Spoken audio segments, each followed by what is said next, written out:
रखते हैं, आइसक्रीम के डब्बा में छेद करके चम्मच रखते हैं। देखिए ऐसा कहाँ होगा। हम मिडिल क्लास के लोग के पास टाइम नहीं होती, गिन गिन के टाइम घर के काम करे की बात बनाने की पूजा देखे आ कि घर को अपन शरीरवा को चमका क्या करे। फिर बताइए। हाँ देखिए एक ही में है चम्मच, ये देखिए ये मिडिल क्लास का चम्मच है।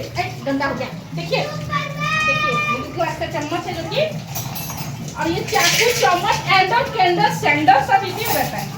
सॉरी सैंडल नहीं, कौन कहता है श्री राम आते नहीं, तुम प्यारे से उनको बुलाते नहीं। बोलो जय श्री राम। हैप्पी दिवाली। मैं पटाखा थोड़ा बम पटाखे बम बम बम बम